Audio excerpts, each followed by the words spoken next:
Okay, so I said in the previous video that I was going to do a step-by-step. I now have 4 of them attached. And like I said, it's just sewing it and then weave your ends in while you're sewing. You don't have 1,000 ends to weave in at the end. See how none of my ends are hanging loose? Because I weave them in. Save yourself the headache. Just do it as you work.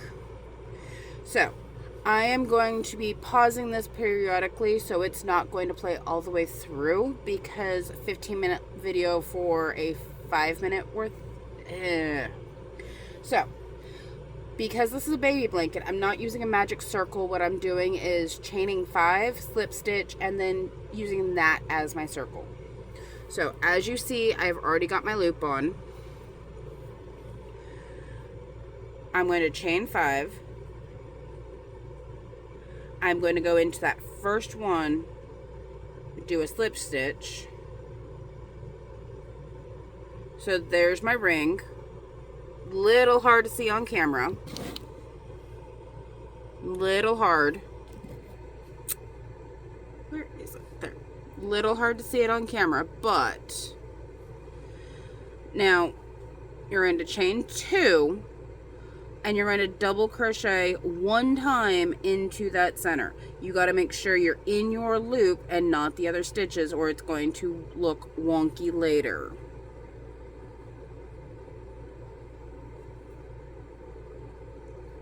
Okay, chain 2, 2 crochet in the root, 2 double crochet in the loop.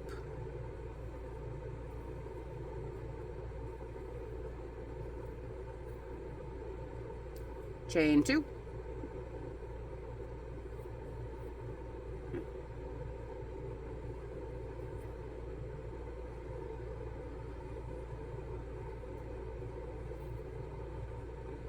so I've so far got 3 clusters, as you can see in here. I need 6, so I'm doing 2 more.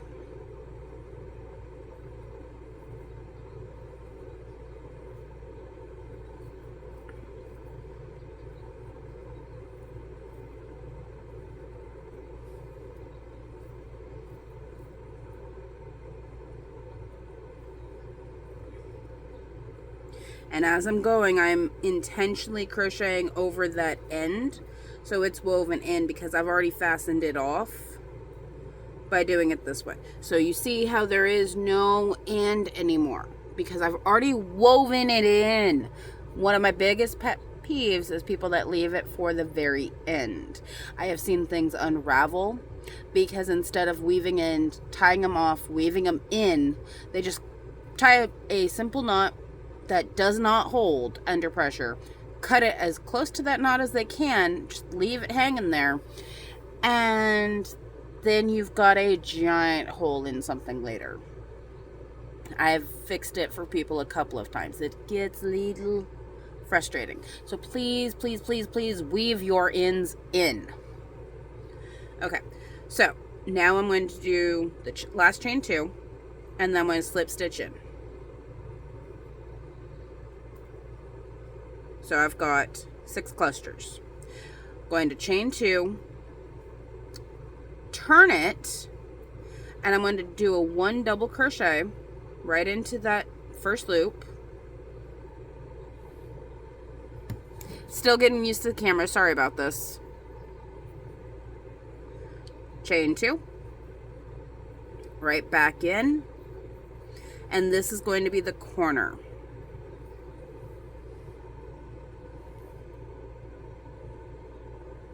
Then you're going to chain 1 because you're going over one of the chain 2s. So the chain 1 is going over the double crochet into that next pocket. You're going to do 2 double crochets, chain 2, 2 double crochets in that exact same spot. And now one side is done and we are working on the next section. Chain 1 because you're going over the double crochets, and then you're going to go back into doing 2 double crochets, chain 2, and this is just a basic hexagon, like I said. Chain 1,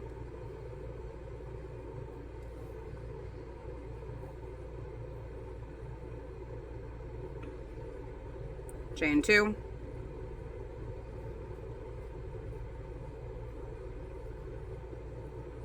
that's all you're going to have to get to remembering is chain 1, chain 2, chain 1, chain 2. Okay, I've now finished round 2. I've just slip stitched in. Going to chain 2. If you want, you can do 3 just to bring up the height, and it makes it easier to slip stitch back in, but I typically don't, if that makes sense. So make sure you're turning it as you go, otherwise you'll get wonky sides. And we're going to do 1 double crochet back in. Now this is round 3, so it's going to not alternate 1, 2, 1, 2 on your chains. So I'm chaining 1. And because I typically have my granny squares and everything start in the middle, it makes it a little different. I do know how to do it on the corners. I just don't, because I have to think about it. And if I'm crocheting while I'm half asleep, I can do one like this where it's in the middle and not have an issue, where if I do it on the end, I always wind up with wonky sides when I do it. I can, but it's not worth it to me. If I was changing color every row, I would be starting on the corner. It's just how it is. Okay, so I just finished that corner and I just chained 1. So this is going to be the first one where we're doing 2 sets of chain 1 and per side. So chain 1. This spot only will have 1 cluster in it. Chain 1. Because this is a granny square, it takes a couple minutes for it to build up, but once it builds up, it eats up fabric or yarn very quickly. Now, finish that. Chain 1.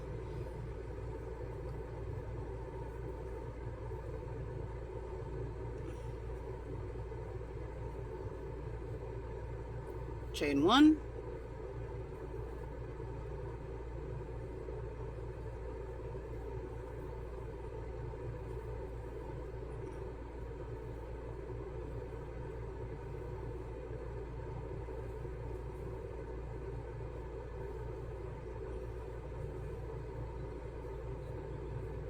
And that's row 3's side. Okay, so I just finished all the way around. So when I said earlier where you do the chain 2, you can do a chain 3 if you want to go into the top of that chain so it looks a little bit fuller. I like to go around it instead of through the stitch and pull up, and then our chain. So there's my chain 2. Drop part of it. Hold up. I don't like that look. I am fixing it. I am a little bit of a perfectionist. So there's my chain 2. And then you see there's the space right there because I went around it to hold it better instead of going through it. Now, what I'm going to do is come through and make sure it's on the correct side of it. And it just disappears. This is row 4. This is going to be the last of this color, and then we switch over to yellow.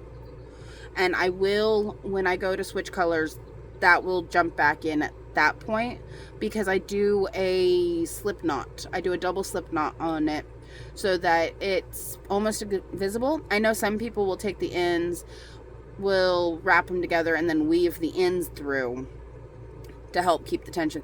I personally don't like it. It is still just as strong, but I just don't care for that style, because when you wash it and the fibers weaken, it will come undone, where the double slip knot, I haven't seen that happen. So again, this is starting in the middle, so it's not going to be the same. So I'm going to finish this side real quick. And then I'm going to show you how this one is.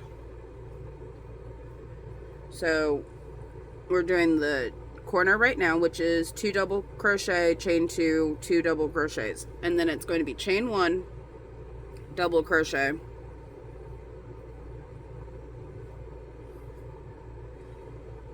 chain 2 double crochets. I should have said 2 double crochets earlier, but I didn't. Chain, and then we're doing the corner, so it's 2 double crochets, 2 chains, 2 double crochets, and then you're on the next side.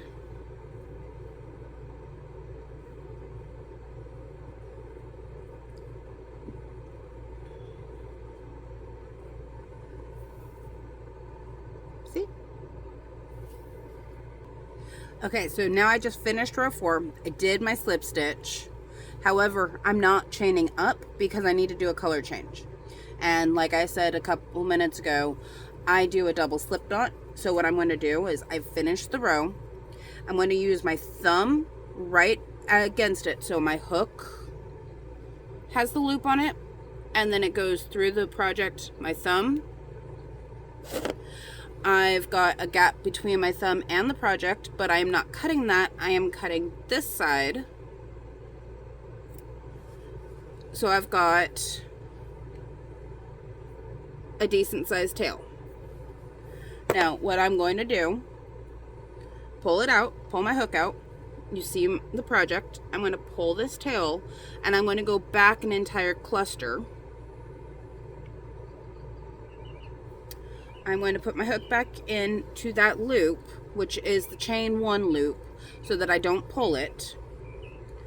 I'm going to create a slip knot at the end, hence why there was extra tail. But I don't want a lot of extra tail because I did not give myself that much extra. This will get cut off when I'm done. Now, I've got a fairly decent sized loop. Taking my yellow, I'm going through the loop so it's all on that, and then I'm doing another slip knot.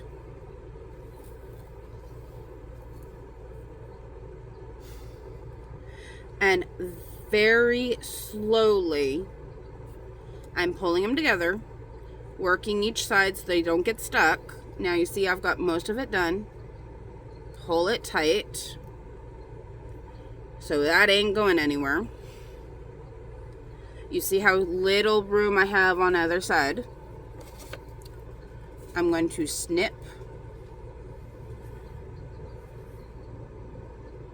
being very careful not to cut the working yarn, just snipping these edges, and it's almost invisible. It is still there because it is a knot, and I'm pulling. As you see, it is not giving loose. Pushing. If it breaks, it's going to break other than that knot. So, nice change.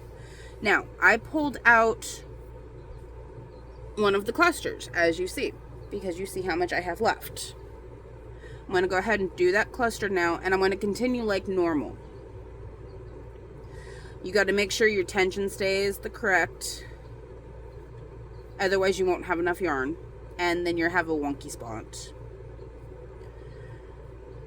But you see how much I have left. My chain's already in place.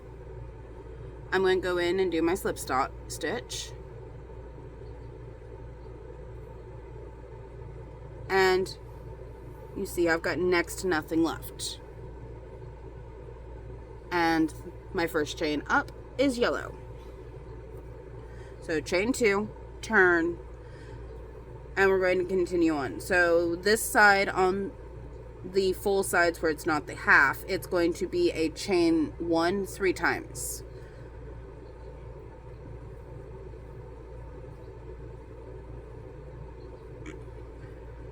So I'll read that off, or I'll read it off as I go, as soon as I finish this corner. So it's, this corner is a 2 double crochet, 2 chain, 2 double crochet, and then chain 1 and go across. So chain 1,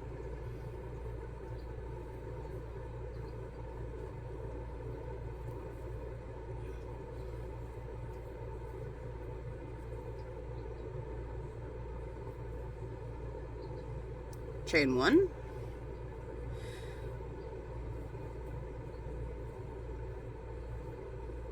chain 1, and then this is back into the 2 DC, 2 chains, 2 DCs.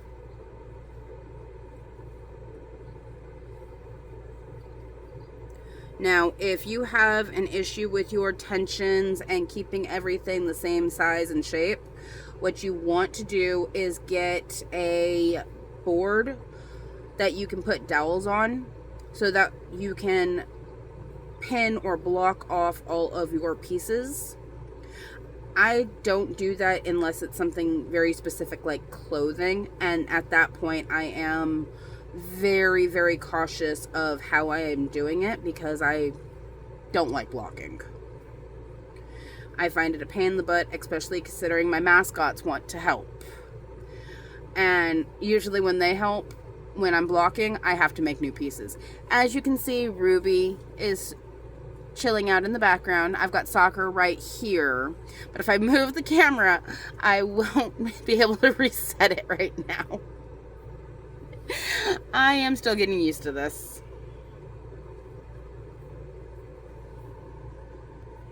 Okay, so now this spot's finished. I just finished the slip stitch. What I'm going to do, pull my finger all the way out with it on the hook, pinch the knot with my thumb, hook,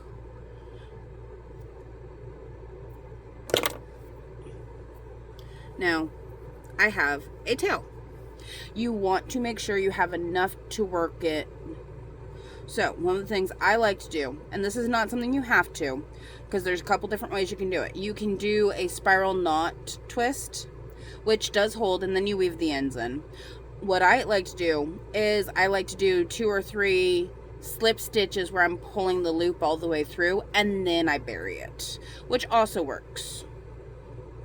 So go in, pull it back through, and just slip stitch it. Pull it tight. Grab your needle, but in this case, because I'm sewing it in, this end's going to get encased into the seam when I come back over. So, once you start getting it assembled, you will be sewing on 2 sides each time you add on to this, unless you just pick a side and keep going. Both methods work, except when you pick a side and keep going, at the end you'll be sewing on 3 sides, if not all 6 sides, to put blocks in, which gets a little stressful later. So, taking yellow, taking my needle,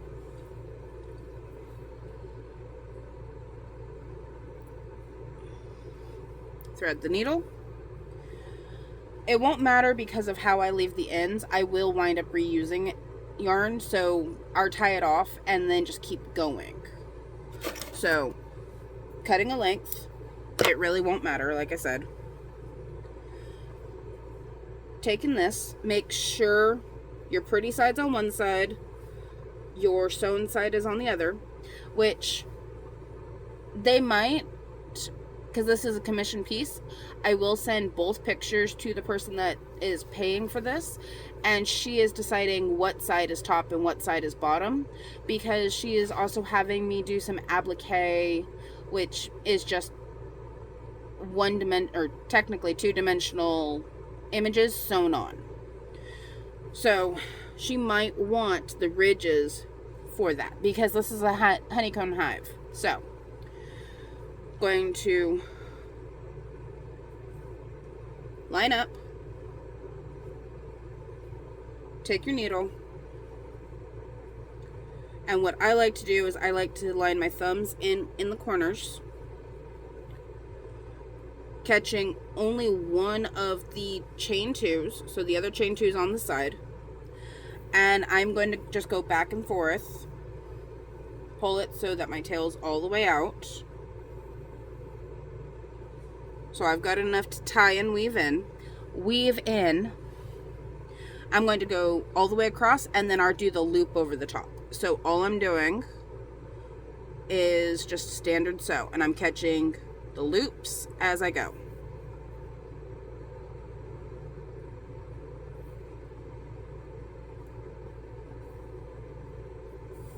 Don't get too far, or when you go to pull it, it's going to try to pull the entire project. Okay, so when I was telling you to miss a stitch, this is going to be why. Because I'm going to join it all together at the same time. So it is very important that I did not catch that corner. Okay? So make sure I catch just the first stitch, just the first stitch.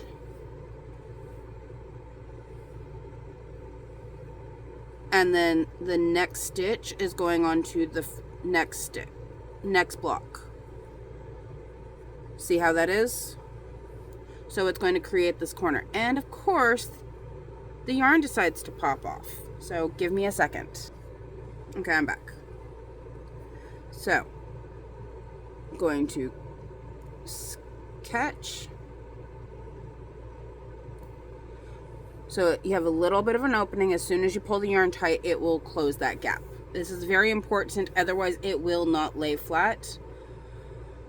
And you see as I pull, it closes. Because this is a 3 joint, it will not be a 4. It's going to be 3. So this side is sewn to this piece, this side is sewn to this piece. Okay, so I'm at the end of this section. So this square is now on, well, hexagon. Now, when I'm ending it, I'm only catching that first set of chains, not the second set of that corner, because I will need it for the next spot. Going to push through. Okay, now I still have an end I have to bury. It's in the middle of it. This one is not getting buried because this gets buried in the next one. This one needs to get buried. And because I've got this ridge pattern, because again, I'm not sure yet what she's going to want, because I think this actually would be cuter for what she wants than this. Because she wants a honeycomb hive with bees. Well, that does look cute, but the ridge is, I think, cuter for what she wants. So I will actually be messaging her once this part is done.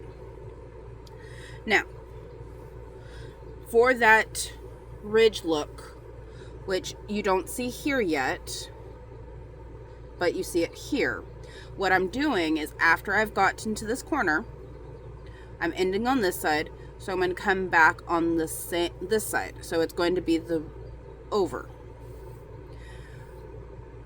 And I'm going to do that in every stitch all the way along. So it's going to be from the same side each time as I go, instead of alternating.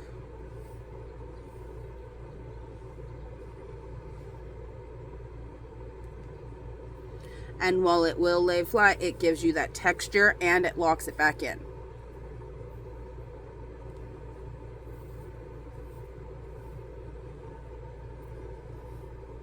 See how it's giving that raise where this is soft, this has a raise. And we're going to do that to the end of it. And then this center one is going to get woven in this way. This is where I tie off, and I will weave it in when I attach the next one.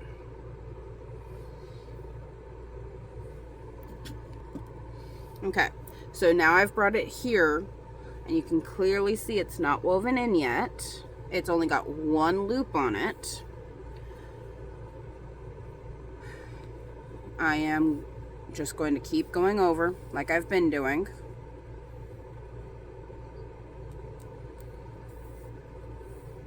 And encasing this in.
Now, I've got to the end.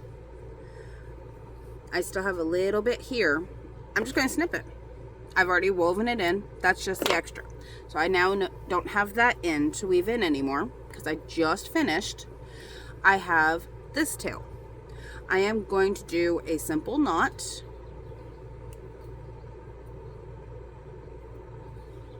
Just a double knot.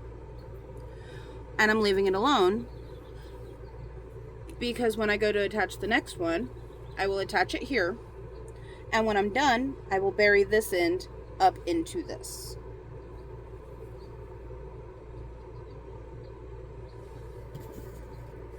Oh, and because Fur Baby came up while it was paused and you guys didn't see, that is Shakawa. She loves her attention.